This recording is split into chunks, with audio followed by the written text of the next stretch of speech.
नमस्कार, आप देख रहे हैं खबरों की खबर। मैं हूं आपके साथ सुमित अवस्थी। आज दिन की दो बड़ी खबरें रहीं।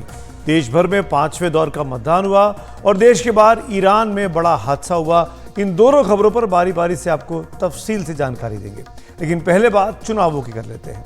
5वें दौर का मतदान पूरा होने के बाद लोकसभा चुनाव के लिए 3/4 से ज्यादा सीटों पर मतदान का काम अब पूरा हो चुका है। 5वें दौर के मतदान के साथ कुल 543 में से 429 सीटों पर वोट डाले जा चुके हैं। आज 5वें दौर में 6 राज्यों और 2 केंद्र शासित प्रदेशों की कुल 49 लोकसभा सीटों के लिए शाम 7 बजे तक 57.5% से ज्यादा मतदान दर्ज किया गया। चुनाव आयोग से मिले आंकड़ों के मुताबिक शाम 5 बजे तक 57.5% वोट डाले गए, जबकि 2019 में इन सीटों पर 62% वोट डाले गए थे।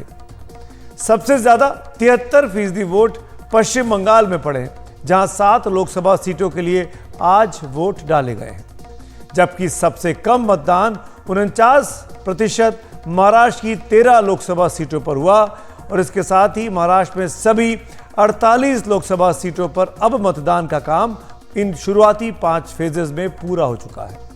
अब बात करते हैं उत्तर प्रदेश की।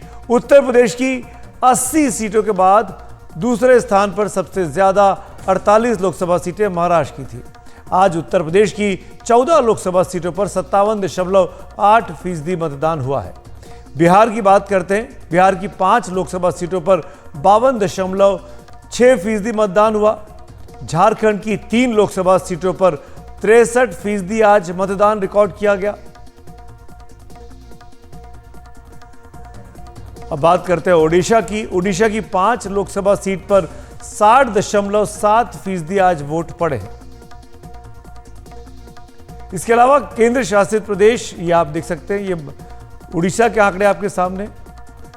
इसके अलावा केंद्र शासित प्रदेश लद्दाख की बात की जाए तो लद्दाख की एकमात्र सीट पर आज मतदान था, जहां पर 67.2% मतदान हुआ। और जम्मू कश्मीर, पड़ोसी राज्य की एक और केंद्र शासित प्रदेश की बारामूला सीट पर मतदान हुआ, जहां पर उमर अब्दुल्ला भी किस्मत आजमा रहे हैं। वहां पर 54.7% वोट डाले गए। हालांकि मतदान के आंकड़े अभी अनंतिम हैं, यानी कि प्रोविजनल हैं। अभी ये आंकड़े और भी ज्यादा अपडेट हो सकते हैं। जम्मू कश्मीर की बारामूला लोकसभा सीट की चर्चा करना बहुत जरूरी है, और ये इसलिए कि आज के मतदान से वहां 3 दशक पुराना रिकॉर्ड टूटा है। बारामूला में शाम 7 बजे तक 54.7% मतदान दर्ज कर लिया गया। इससे पहले 1996 में, यानी करीब 40 साल पहले, यहां 50% मतदान हुआ था। वो रिकॉर्ड आज टूट रहा है। यहां नेशनल कॉन्फ्रेंस के उम्मीदवार पूर्व मुख्यमंत्री उमर अब्दुल्ला और जम्मू कश्मीर पीपुल्स कॉन्फ्रेंस के उम्मीदवार सज्जाद लोन के बीच मुख्य मुकाबला है। त्रिकोणीय इस मुकाबले को बना रहे हैं इंजीनियर रशीद साहब, जो कि इस वक्त जेल से चुनाव लड़ रहे हैं। उनके परिवार ने, उनके बेटे ने कैंपेन को संभाला हुआ है। 1989 में इस सीट पर 5% से भी कम वोट पड़े थे। जम्मू कश्मीर से अनुच्छेद 370 के हटने के बाद वहां ये पहला बड़ा चुनाव है, और मतदान का जो ट्रेंड दिख रहा है पहले श्रीनगर में और अब बारामूला में, वो सब के लिए बहुत उत्साहित करने वाला है कि जम्मू कश्मीर के आवाम अब बाकायदा शांति प्रक्रिया का हिस्सा बनना चाहती है। लोकतंत्र के इस जश्न का, एक एक वक्त का, एक एक लम्हे का लुत्फ लेना चाहती है। आज जिन लोकसभा सीटों पर वोट डाले गए उनमें कई दिग्गजों की किस्मत दांव पर थी। लखनऊ से राजनाथ सिंह, रायबरेली से राहुल गांधी, अमेठी से स्मृति ईरानी, मुंबई में एक सीट से पीयूष गोयल तो दूसरी सीट से उज्जवल निकम, बिहार में हाजीपुर से चिराग पासवान, सारण से रोहिणी आचार्य बनाम राजीव प्रताप रूडी के बीच की हॉट सीट रही, जो आज चुनावी मैदान में गई। कुछ दिग्गजों के नाम हमने आज आपके सामने अभी रखे हैं।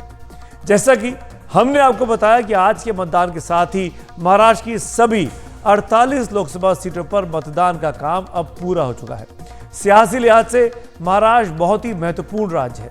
मुंबई में आज बहुत सी जानी मानी शख्सियतों ने अपने मताधिकार का प्रयोग किया, जिसमें खिलाड़ी शामिल रहे, एक्टर्स शामिल रहे, उद्योगपति शामिल रहे और समाज के कई जानी मानी हस्तियां भी बढ़ चढ़कर वोट देने आई हैं। लेकिन इसके बावजूद भी कुल मतदान का प्रतिशत काफ़ी कम रिकॉर्ड किया गया, मुंबई में भी और महाराष्ट्र की आज की जिन सीटों पर चुनाव हुआ उन तमाम जगहों पर। पहले 5 चरणों में महाराष्ट्र की सभी 48 सीटों पर अब मतदान का काम, मतदान की प्रक्रिया पूरी हो चुकी है। वहां की सियासी फिजा अब कैसी दिखाई देती है।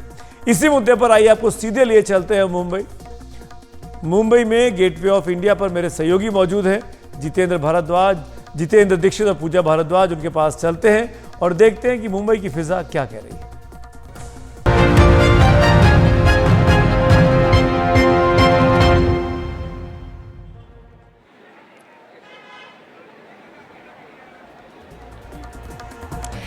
नमस्कार, इस वक्त आप तस्वीरें देख रहे हैं मुंबई के गेटवे ऑफ इंडिया की, और यहाँ पर हम एक खास सेगमेंट आपके सामने लेकर हाजिर हैं क्योंकि मुंबई से तस्वीरें आपके लिए खास है। आज मुंबई ने वोट किया। माया नगरी, फिल्मी नगरी, आर्थिक राजधानी, और यहाँ पर सबकी नजरें होती हैं फिल्मी सितारे जिस तरह से पोलिंग बूथ पर पहुँचते हैं। लेकिन 2019 से अगर 2024 की आप तुलना करें तो राजनीतिक समीकरण बहुत ज़्यादा यहाँ पर बदले हैं। लेकिन जिस जोश में आपको फिल्मी सितारे पोलिंग बूथ पर नजर आए हैं, क्या मुंबईकरों में ये जोश दिखा? लगातार मुहिम चलती रही कि मुंबईकर बड़ी संख्या में पोलिंग बूथ तक जाएं, लेकिन निराशाजनक तस्वीरें सामने आई हैं। तो आज हम बदले समीकरण पर चर्चा करेंगे, सेना वर्सेस सेना पर चर्चा करेंगे और फर्स्ट टाइम वोटर्स युवाओं से भी बात करेंगे। गेटवे ऑफ इंडिया से ये खास पेशकश लेकर हम हाजिर हैं। हमारे पास 4 खास मेहमान हैं। मेरे सहयोगी जितेंद्र दीक्षित साथ जुड़े हुए हैं, शाइना एनसी बीजेपी की प्रवक्ता हमारे साथ हैं, वैभव पुरोहित हैं, राजनीतिक विश्लेषक हैं, हमारे साथ आनंद दुबे हैं, उद्धव गुट के प्रवक्ता हैं। आप लगातार इनको सुनते रहते हैं टीवी डिबेट्स पे, शाइना एनसी को सुनते रहते हैं। साथ ही हमारे साथ कृष्णा हेगड़े हैं, प्रवक्ता शिंदे गुट शिवसेना के, और कुछ फर्स्ट टाइम वोटर्स हमारे साथ हैं, इनसे भी हम चर्चा करेंगे। सबसे पहला सवाल शाइना जी, खूब मुहिम चलाई आपने, सरकार की मुहिम रही, चुनाव आयोग की मुहिम रही, बीएमसी की मुहिम रही कि वोटिंग परसेंटेज मुंबई की बढ़े। लास्ट टाइम हमने देखा था कि इस फेज में 55% के आसपास वोटिंग हुई थी महाराष्ट्र में, इस बार हम 50 भी नहीं छू पाए हैं। देखिए, एक नैतिक जिम्मेदारी बनती है हर एक नागरिक की। जब आप क्रिटिसाइज़ करते हैं, जब आप निंदा करते हैं, तो सबसे पहले आपको वोट करना चाहिए। हम कितना संघर्ष करते हैं पासपोर्ट के लिए, वीज़ा के लिए, ड्राइवर्स लाइसेंस के लिए, वैसे ही ये एक नैतिक जिम्मेदारी है हर एक नागरिक की। मैं बल्कि कहूँगी कि इलेक्शन कमीशन ने काफ़ी प्रयास किया। बहुत सारे लोगों ने कहा जो सोसाइटीज़ में 100% वोटिंग है, हम वहाँ मांग करेंगे कि प्रॉपर्टी टैक्स भी कम किया जाए।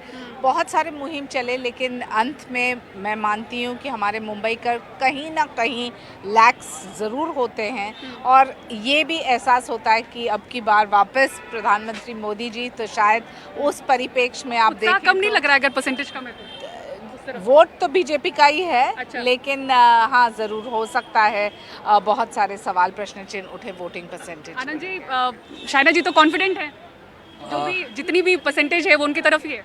पूजा जी नमस्ते। देखिए, चुनाव आयोग की बहुत बड़ी असफलता है। जिस प्रकार प्रचार प्रसार करना चाहिए था चुनाव आयोग ने किया नहीं। आज बहुत सारे टेलीविज़न चैनलों पर जो दृश्य दिखाई दे रहे थे कि पोलिंग बूथ पर जाकर भी लोग परेशान होकर वापस लौट रहे हैं। बहुत ज़्यादा तादाद में उनकी संख्या रही है। पानी पीने की व्यवस्था नहीं, गर्मी से बचने के लिए कोई पंडाल नहीं, कोई कतारें नहीं, एक पूरी प्रकार की अव्यवस्था। मुंबई ने कभी ऐसा देखा नहीं है। अच्छा, आप स्लो पेस की बात कर रहे थे। लगातार महाविकास अघाड़ी के नेताओं को हमने आज सोशल मीडिया पर कहते हुए सुना कि स्लो पेस में हो रहा है, क्या बात है, 1 घंटा और बढ़ा देना चाहिए। अब बीजेपी आपको जवाब में कह रही है कि अब हार का बहाना ढूंढ रहे हैं। देखिए, यहाँ हार जीत की बात नहीं है, ये मुंबई है, ये जिंदा दिल है, ये अपने जिंदा दिल के लिए जानी जाती है। मुंबई कर घरों से बाहर निकलकर वोट देना चाहता है, लेकिन वो व्यवस्था ही चुनाव आयोग और सरकार नहीं दे पाई। पूरी तरह ये चुनाव उदासीन रहा और लोग घरों से निकले नहीं। क्यों? इस 10 साल की सरकार से 40 करोड़ की जनता को बाहर लाना, वोट कराना, कोई पोलिंग बूथ पे बूथ कैप्चरिंग नहीं।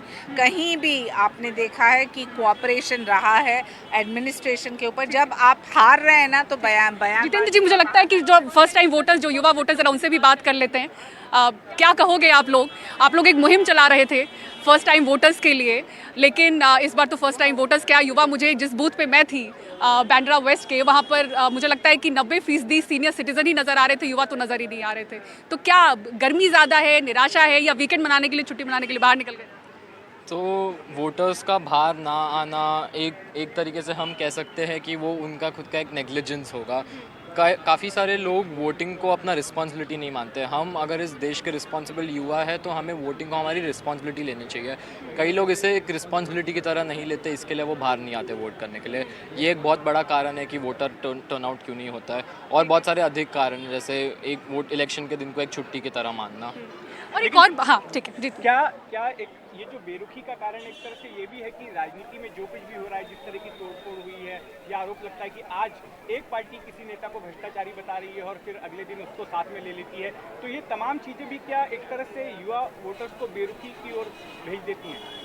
मेरे हिसाब से हाँ, ये एक कारण हो सकता है कि युवाओं को पॉलिटिक्स से इतनी राजनीति में इन्वॉल्व ज़्यादा होना ही नहीं है। कई अभी तो ऐसा दौर आ गया जहाँ युवा न्यूज़पेपर नामक चीज़ पढ़ते ही नहीं है कोई, तो उनको पॉलिटिक्स के बारे में ज्ञान ही नहीं है। तो बिल्कुल सोशल मीडिया पर है।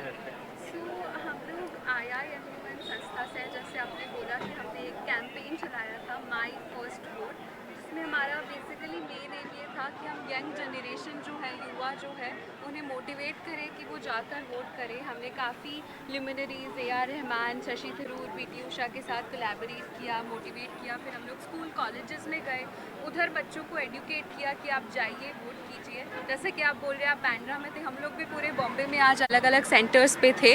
पूरे बॉम्बे में आज अलग अलग सेंटर्स पे हम लोग भी गए थे। हाँ, टर्नआउट कम था, but you know we also interviewed people, और हमने भी उनसे पूछा कि आपकी क्या ओपिनियन है। So it was like they are not much involve as he said कि न्यूज़ में इतना इन्वॉल्व नहीं होते। आप लोगों से चर्चा के साथ मुझे एक बात समझ में आई। आप लोगों ने कहा, ये सवाल मैं आप लोगों से भी लूँगी सर, आप लोगों ने कहा कि युवाओं से कैंडिडेट्स का कनेक्ट नहीं हो पाया है।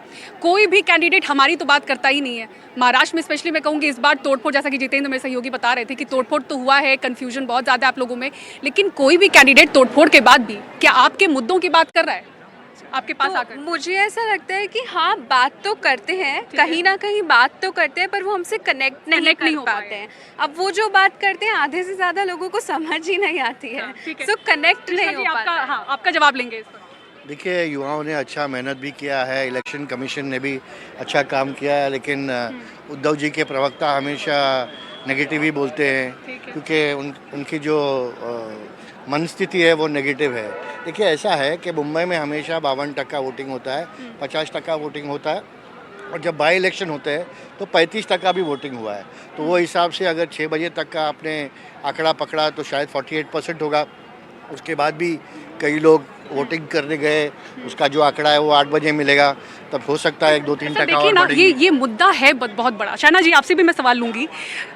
बीजेपी की तरफ से मुझे लगता है कि मोदी जी ने पहला रोड शो किया इस तरह से, अगर आप सभी माने, क्योंकि मुंबई में और जिस तरह से महा विकास आघाड़ी की तरफ से कहना पड़ रहा था कि रोड शो करने की नौबत आ गई, तो लगता है कि उद्धव ठाकरे से डर गए क्या शिवसेना से? तो आप बताइए, आप लोकप्रियता की बात कीजिए, क्या लोकप्रियता थी वो रोड शो में?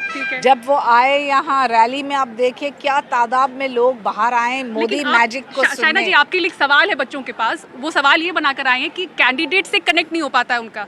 आपके मैनिफेस्टो में युवाओं की बात है, क्या सवाल था? आप क्या पूछना चाहते हैं? मैं आपको बताती हूँ क्या सवाल का जवाब। क्या सवाल है?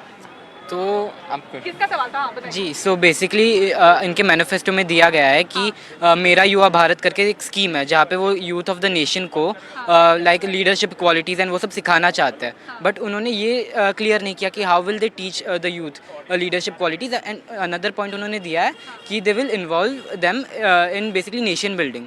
वो कैसे होगा, जबकि यहाँ पे बेसिकली जो कार्यकर्ता है वो यूथ से कनेक्ट ही नहीं हो पा रहे। So how will they include them? सबसे पहले मोदी जी ने हमेशा कहा है कि सिर्फ 4 वोट बैंक है, जात पात धर्म के आधार पे नहीं। युवा, महिला, जो बुजुर्ग हैं और जो हमारे किसान हैं। जो आप ये देखें कि क्या हमने बात की, हाँ बिल्कुल, क्योंकि ये एक जनरल इलेक्शन है। उस जनरल इलेक्शन में आपको चुनना है आपके प्रधानमंत्री को, प्रधानमंत्री जिन्होंने काम किया है। आज स्किल डेवलपमेंट की बात कीजिए, MSMEs की बात कीजिए, एंटरप्रेन्योर्स की बात कीजिए, ये सब स्कीम्स युवाओं के लिए ही है। और ये युवा शक्ति जो है देश का भविष्य नहीं है, वर्तमान है।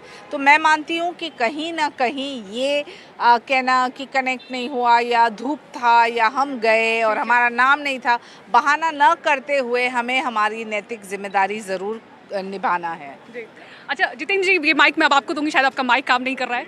तो एक सवाल जो मुझे लगता है कि शिवसेना से पूछना इस वक्त ज़रूरी है, क्योंकि टूट फूट की राजनीति के बीच में आज वोटर्स मुझे बड़े कंफ्यूज दिखे। उन्होंने कहा कि लोगों याद करके आना पड़ रहा है, कैंडिडेट से ज़्यादा लोगों याद करना पड़ रहा है। तो मुझे लगता है दोनों शिवसेना से सवाल पूछना चाहिए। देखिए, बिल्कुल ये चुनाव ये भी तय करेंगे कि आखिर असली शिवसेना कौन सी है। जून 2022 में शिवसेना में बगावत हुई, शिवसेना 2 फाड़ हो गई और 2 शिवसेनाएं हो गई। एक एकनाथ शिंदे की शिवसेना हो गई, एक उद्धव ठाकरे की शिवसेना हो गई। हालांकि संख्या बल के आधार पर और दूसरे तकनीकी फैक्टर्स के आधार पर चुनाव आयोग ने और महाराष्ट्र विधानसभा के स्पीकर ने एकनाथ शिंदे वाली शिवसेना को असली शिवसेना मान लिया। लेकिन लोग किसको असली शिवसेना मान रहे हैं ये 4 जून को पता चलेगा। मेरे साथ में दोनों ही शिवसेनाओं के प्रवक्ता मौजूद हैं। कृष्णा हेगड़े जी एकनाथ शिंदे वाली शिवसेना के प्रवक्ता हैं और मेरे साथ आनंद दुबे जी हैं, उद्धव ठाकरे वाली शिवसेना के प्रवक्ता हैं। तो सबसे पहले हेगड़े जी आपसे जानना चाहूँगा, आपने पूरा कैंपेन देखा, क्या आपको लगता है कि 4 जून को जब नतीजे आएंगे तो जनता ये मान लेगी कि आप ही की शिवसेना जो है असली शिवसेना है, जिस पर चुनाव आयोग ने भी मुहर लगाई थी? बिल्कुल, देखिए 2019 में जब हम महाराष्ट्र के और मुंबई के लोगों के बीच में गए तो हमने ये कह के गया कि हम शिवसेना और बीजेपी साथ में हैं, बाला साहेब की जो आइडियोलॉजी उसको हम फॉलो करते हैं, हिंदुत्व की आइडियोलॉजी को फॉलो करते हैं और नरेंद्र मोदी जी को हम नेता मानकर चलते हैं। महाराष्ट्र की जनता ने हमारे पे विश्वास किया और हमको वोट दे दिया। उद्धव ठाकरे जी कई कारणों से कांग्रेस के साथ चले गए, तो हम तो अभी भी शिवसेना है ना, हम तो बीजेपी के साथ ही है। हम नरेंद्र मोदी जी को नेता मानते ही हैं, हम हिंदुत्व को हमारा आइडियोलॉजी मानते ही हैं, तो लोग हमारे साथ हैं क्योंकि वो हिंदुत्व के आइडियोलॉजी पे है। दूसरी बात जो ये बच्चों ने कहा कि ये जो यूथ कैसा है इसके अंदर इन्वॉल्व होगा, देखिए 1990 में जो कॉलेज का इलेक्शन था, यूनिवर्सिटी का इलेक्शन था, वो कई कारणों से बंद हो गया था। हम लोग सब विद्यार्थी संगठन से उभर कर आए, हम लोग सब स्टूडेंट लीडर थे। आज वो जो स्टूडेंट लीडरशिप जो है वो कहाँ खो गया है। अगर आपने पहले के जो भी नेता देखे, राज ठाकरे जी देखा होगा, अतुल सरपोतदार देखा होगा, प्रवीण दरेकर देखा, मैं खुद हूँ, गुरदास कामत जी है, बहुत सारे जो लीडर्स हैं वो स्टूडेंट के जो लीडरशिप के प्रणाली से ऊपर आए। इसके लिए मुझे लगता है कि मुंबई यूनिवर्सिटी का जो इलेक्शन प्रोसेस है और कॉलेज का जो इलेक्शन प्रोसेस है वो फिर से शुरू होना चाहिए। मैं असली शिवसेना वाली बात पर फिर आऊँगा। आनंद दुबे जी, आपने सुना हेगड़े जी को, एकनाथ शिंदे की शिवसेना के प्रवक्ता हैं, उनका कहना है कि इनकी पार्टी बाला साहेब ठाकरे के विचारों पर चलती है, हिंदुत्व पर टिकी हुई है, बीजेपी के साथ में है, इसलिए इनकी पार्टी ही असली शिवसेना है। देखिए ऐसा है कि गांव-गांव, शहर-शहर महाराष्ट्र का कोई कोना नहीं बचा है जहां यह बात नहीं पहुंची है कि असली शिवसेना उद्धव बाला साहब ठाकरे जी की शिवसेना है। और ये जो मशाल है ना, ये मशाल हमारी तो निशानी, बच्चे, युवक युवतियां इस पर मीम बना रहे हैं, इस पर गाना बना रहे हैं, इस पर रील्स बना रहे हैं और खुशियों से ये जगह जगह लेकर जा रहे हैं और कह रहे हैं कि शिवसेना की निशानी है मशाल, जो करने वाली है कमाल, हो जाएगा धमाल, जीत होगी विशाल, 4 जून को उड़ेगा गुलाल। यह सब देखकर नकली शिवसेना हो जाएगी बेहाल, फिलहाल मुंबई हो जाएगी खुशहाल।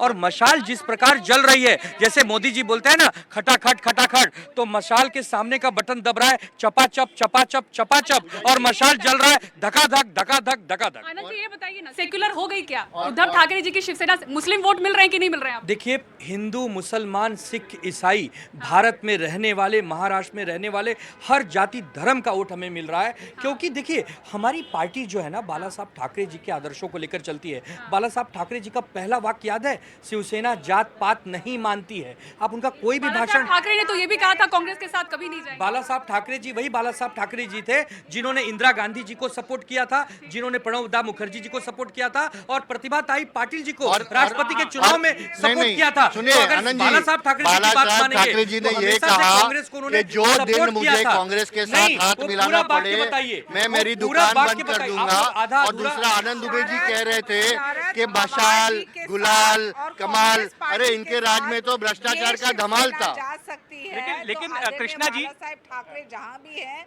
वो देख के वैभव जी, क्या मुझे बोल लगता रहे है हैं यहाँ पर ना पता आपको डिस्कशन में लाना बहुत ज़रूरी है। अब ये बताइए कि यहाँ पर पहली बात तो ये कि चर्चा हो रही थी कि उद्धव ठाकरे थोड़े से सेक्युलर हो गए हैं। अब वो डिपेंड करता है कि कितने वोट उनको मिल रहे हैं कि नहीं मिल रहे हैं। आपको क्या लग रहा है ज़मीन पर, क्योंकि मराठी और मुसलमान ये 2 वोटर यहाँ पर निर्णायक साबित होते हैं। अब यहाँ पर जो कट्टर शिव सैनिक हैं, क्या वो उद्धव ठाकरे की शिवसेना को करेंगे जो कांग्रेस और इनके विचारों के खिलाफ रहे एनसीपी के? क्या लग रहा है आपको ज़मीन पर क्या होता हो? देखिए ज़मीन पर जो नज़र आ रहा है पोलराइजेशन मराठी वोट्स और मुस्लिम वोट्स का ज़रूर हो रहा है। हाँ। लेकिन एक उसके सामने एक काउंटर पोलराइजेशन भी होता हुआ मुझे ज़रूर नज़र आ रहा है, जिसमें उत्तर भारतीय कह दीजिए और गुजराती मारवाड़ी ये जो ये पूरी तरह से बट रहा है। और ये भी मैं आपको कह दूँ 25% मराठी वोटर्स ऐसे भी मानना, उनका ये मानना है कि हम बीजेपी सेंट्रल के लिए वोट कर रहे हैं, इसलिए तो 75-25 रेशियो में मराठी वोटर्स मुझे बढ़ते हुए नज़र आ रहे हैं। और उसके सामने जो काउंटर पोलराइजेशन जो हो रहा है, जो नॉन स्पीकिंग मराठी, ये ज़रूर मुझे साफ नज़र आया ग्राउंड। वैभव, आपसे एक सवाल ये भी है कि लोगों के मन में सवाल है आज के वोटिंग के बाद में, हर कोई जानना चाहता है कि मुंबई की जो 6 सीटें हैं तो महायुति को कितनी और महाविकास आघाड़ी को कितनी, आपकी नज़र में? देखिए, बड़ा ट्रिकी सवाल पूछा आपने, लेकिन ये इसका जवाब सभी को सब जानना चाहेंगे। लेकिन मेरा ऐसा मानना है, दो से 3 सीटें काफ़ी हद तक क्लियर है। दक्षिण मुंबई की सीट मुझे काफ़ी हद तक शिवसेना उद्धव ठाकरे के पक्ष में जाती हुई दिख रही है। उत्तर मुंबई नो कॉन्टेस्ट। उत्तर पूर्व की जो सीट थी, जिसका मैंने आज वोटिंग पैटर्न देखा, उस हिसाब से मुझे ये लग रहा है कि उत्तर पूर्व भाजपा के पक्ष में जाती हुई दिख रही है। बाकी जो 3 सीटें जो है, ये तीनों सीटें फंसी हुई है। इसमें से भी अगर आप मुझे पूछोगे कि जो ज़्यादा एकदम मतलब कौन सी सीट बीजेपी शिवसेना एकनाथ शिंदे की गुट जीत सकती है, तो वो उत्तर मध्य की सीट मुझे नज़र आ रही है। पर अच्छा, क्या लेकिन जो मराठी 2000 वोटर्स हैं, वो ट्रांसफर हो पाएंगे क्या? उद्धव ठाकरे जी मराठी वोटर्स ट्रांसफर कर पाएंगे कांग्रेस को, आपको लगता है? देखिए, मराठी वोटर जरूर ट्रांसफ़र हो रहे हैं, ठीक है, लेकिन साथ ही साथ एक वर्ग ऐसा भी है कि ये चुनाव जो है दिल्ली का चुनाव है। ये अगर आप विधानसभा के चुनाव में मुझे कहते तो ये पूर्ण रूप से ये ट्रांसफ़र होता, लेकिन हो सकता है कुछ मतदाता ये के दिमाग में ये है कि दिल्ली की मतदाता हम के लिए वोट कर रहे हैं, तो वो ठीक है। हाँ, आखिर मैं सिर्फ कहना चाहती हूँ कि लाभार्थी 60 करोड़ हैं, जिनको जनधन मिला है, उज्ज्वला मिला है, गैस सिलेंडर्स मिला है। आनंद जी कह रहे ये हैं कि अनगिनत 46, महाविकास आघाड़ी कह रही है कि 46 सीटें इस बार तो उनको मिल रही हैं। देखिए, ये महाविनाश आघाड़ी है। पहले ये तो सही जान लीजिए, फिर पता चलेगा कि ये मशाल बुझने वाली है या क्या है इनकी परिस्थिति। महायुति नहीं है, महाटूटी है। ये 4 जून के बाद बड़ी भगदड़ मचने वाली है। उनका इंतजार करते हैं। हो जाएगी। बहुत बहुत शुक्रिया आप सभी मेहमानों का, शायना जी, वैभव, आनंद जी, कृष्णा जी और तमाम हमारे युवा वोटर्स जो हमारे साथ थे। चलते हैं स्टूडियो में वापस और जहाँ जहाँ चुनाव हुआ है आज उनकी चर्चा करते हैं। जी सुमित। और खबरों की खबर में अब बात करते हैं ईरान की। भारत के एक पुराने और विश्वस्त साथी ईरान के लिए कल का दिन बहुत ही मनहूस साबित हुआ। भारत के साथ करीबी रिश्ते रखने वाले इस मुल्क के साथ जो कुछ हुआ वो बहुत ही चौंकाने वाला था। कल का दिन बहुत ही मनहूस साबित हुआ।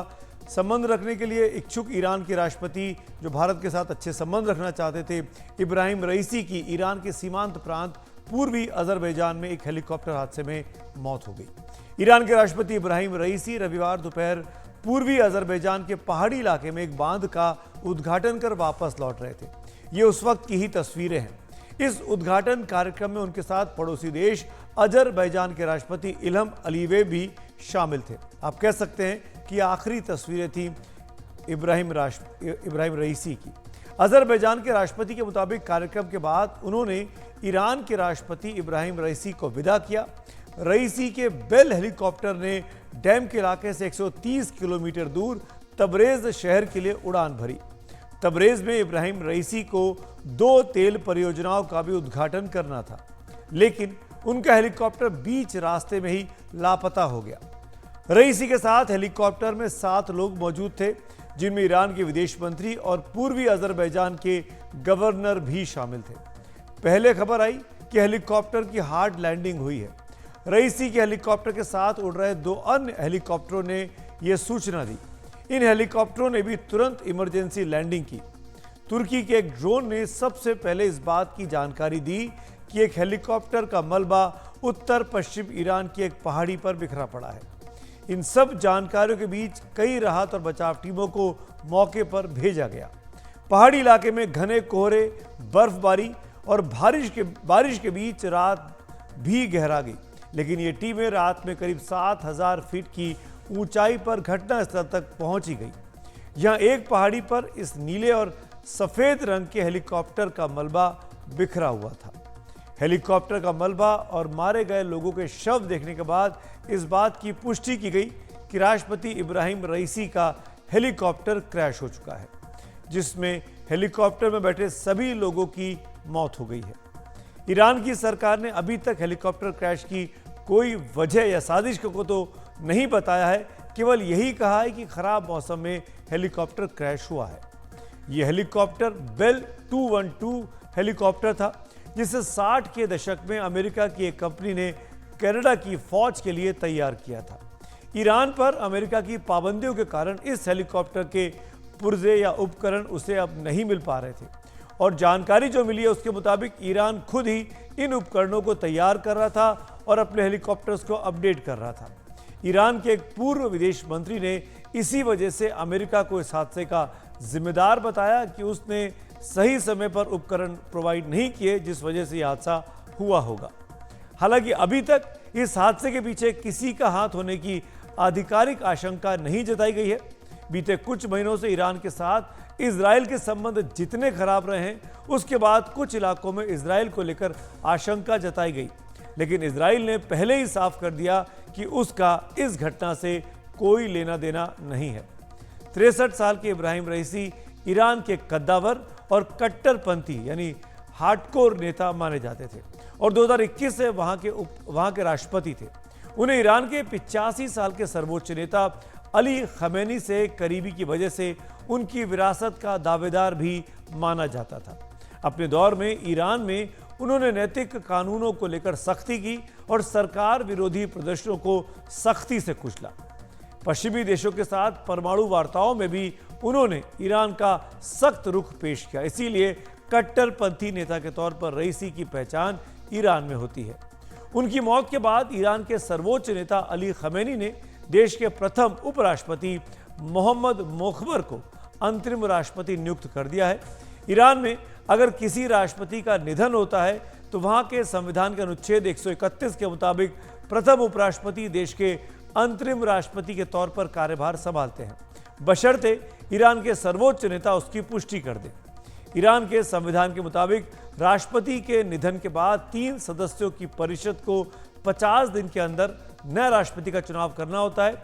इस परिषद में ईरान के उपराष्ट्रपति होते हैं और उसके साथ साथ ईरान के वहाँ की संसद के स्पीकर होते हैं और चीफ जस्टिस होते हैं। मोहम्मद मोखबर भी ईरान के सर्वोच्च नेता अली खमेनी के करीबी बताए जाते हैं। 2021 में इब्राहिम रईसी के राष्ट्रपति बनने के बाद मोहम्मद मोखबर प्रथम उपराष्ट्रपति बने। मुखबर बीते साल अक्टूबर में रूस के साथ हुई उस वार्ता में शामिल रहे जिसके बाद ईरान द्वारा रूस की सेना को जमीन से जमीन पर मार करने वाली मिसाइल देने का समझौता हुआ। उपराष्ट्रपति बनने से पहले मुखबर ईरान के सर्वोच्च नेता से जुड़े एक इन्वेस्टमेंट फंड सीटेट के प्रमुख रहे, जिस पर 2010 में परमाणु और बैलिस्टिक मिसाइल से जुड़ी गतिविधियों में शामिल होने के आरोप में यूरोपियन यूनियन ने प्रतिबंध लगाया था।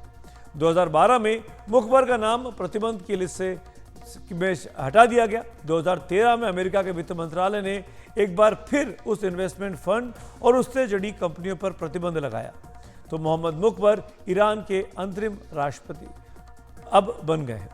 इब्राहिम रईसी की मौत और उसके बाद के हालात पर ज्यादा जानकारी के लिए बात करते हैं पश्चिम एशिया के मामलों के जानकार खबर आगा साहब से, जो इस वक्त हमारे साथ जुड़े हुए हैं।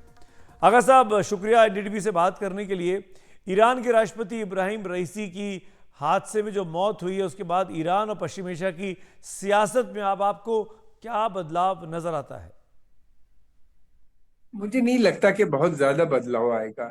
ईरान की जो बेसिक नीतियां हैं उसमें कोई परिवर्तन हुआ ही नहीं है पिछले 45 साल से, जब से इस्लामिक रेवोल्यूशन आया है। एंटी इजराइल उसी तरीके से हैं, उसी तरीके से वो अमेरिका से उनका कोई लेना देना नहीं होता। बातचीत जरूर करते हैं, बातचीत वो सबसे करते हैं, इजराइल को तो रिकॉग्नाइज नहीं करते। तो वो उसी तरह से उनका सपोर्ट बेस जो है हिजबुल्लाह, हमास और हूती रेबल्स या शिया मलेशियास जितने भी हैं उनको वो जारी रहेगा, उसमें कोई बंद नहीं होगा। इसलिए कि ये काम जो है ये प्रेसिडेंट नहीं कर रहा था। प्रेसिडेंट तो डिप्लोमेटिक काम करता था, मिलना जुलना, दूसरे राष्ट्रपतियों से संबंध बनाना और उसका अपना पर्सनल योगदान उसमें होता था।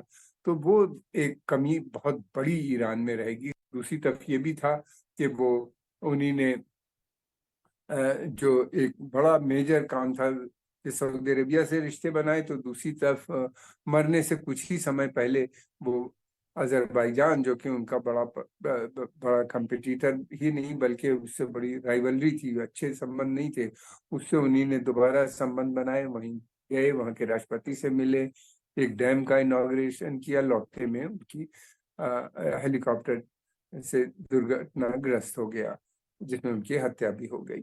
इस तरीके से देखा जाए तो नहीं है। दूसरी बात ये कि हमास को सपोर्ट करके रईसी इस्लामिक वर्ल्ड के एक बहुत बड़े लीडर इमर्ज कर गए थे। उसका कारण ये था कि अरब देश और दूसरे मुस्लिम देश बिल्कुल खामोश थे या बिल्कुल लिप सर्विस कर रहे थे, सिवाय स्टेटमेंट देने के। अधिकतर मैं कहूँगा, जिसमें अल्जीरिया का बहुत बड़ा रोल है और कुछ और देशों का भी काफी एक्टिव है, लेकिन ईरान ने जिस तरीके से किया तो उन्हीं ने मुसलमानों का दिल जीत लिया। और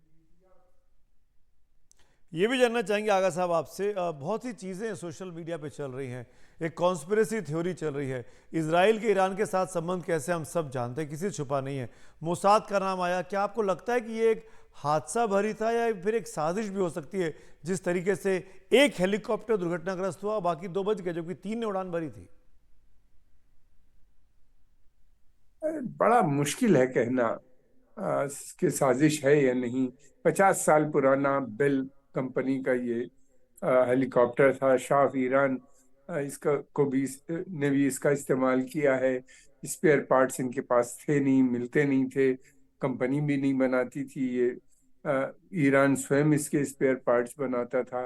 वेदर बहुत ख़राब था, पहाड़ी एरिया था, और फिर उसके अलावा ये भी था कि फॉग बहुत था।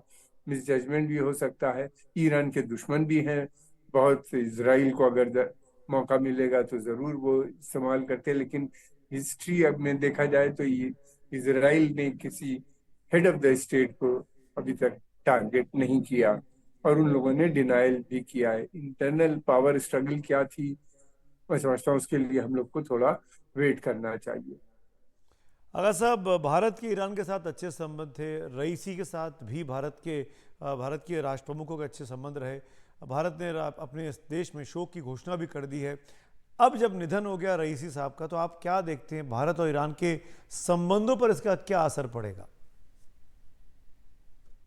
नहीं, काफी रईसी ने भारत के साथ मरने से पहले काफी अच्छे रिलेशन कर लिए। उनके चाबहार पोर्ट एक रिटेंट बना था, उसमें 10 साल की भारत को लीज दे दी। भारत ने 120 मिलियन उसमें और प्लेज कर दिए हैं, और उम्मीद है कि ईरान जो है वो नॉर्थ साउथ फ्रेट कॉरिडोर जो इंटरनेशनल बन रहा है, यानी जो सेंट्रल एशिया और कॉकेशस की जो दूसरी कंट्रीज हैं उनको रेल और रोड से जोड़ देगा। चाबहार अगर ऐसा हो जाता है, जुड़ जाता है, तो फिर भारत का जो फ्रेट है, सामान है, वो बहुत आसानी से सेंट्रल एशिया और दूसरी जगह पे कॉकेशस रीजन में जा पाएगा, रशिया तक चला जाएगा। दूसरी बात ये भी है कि ये रीजन लैंड लॉक्ड है, चारों तरफ से सी बंद है, उसके सी के चारों तरफ देश हैं। एक ही जरिया है हमारा ईरान जाने का, जो वो चाबहार बनता है। ईरान हमारा गेटवे है सेंट्रल एशिया जाने का, क्योंकि पाकिस्तान ने हमारा रास्ता रोक रखा है।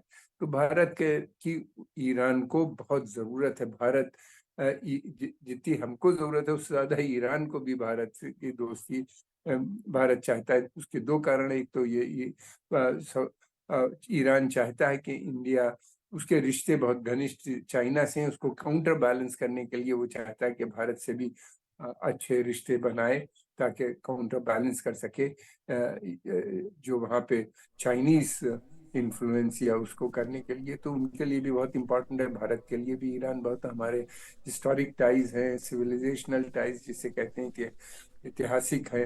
तो ये सारी चीज़ें देखते हुए मैं समझता हूँ कि रिश्तों में बहुत ज़्यादा फर्क नहीं आएगा। और डिसीजंस जो होते हैं वहाँ पे supreme leader ayatollah Ali Khomeini के ऑफिस, यानी वो लोग लेते हैं, प्रेसिडेंट उसको इम्प्लीमेंट करने का काम करता है। और ईरान की जनता के भी भारत के साथ पीपल टू पीपल रिलेशंस बहुत अच्छे बने हुए हैं।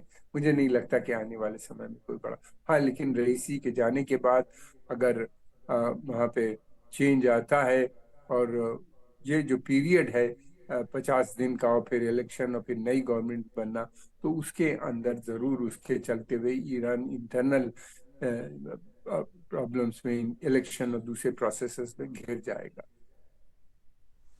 चलिए, बहुत बहुत शुक्रिया आगा साहब हमसे बात करने के लिए। भारत के संबंध ईरान के साथ भी अच्छे हैं, भारत के संबंध इसराइल के साथ भी अच्छे हैं।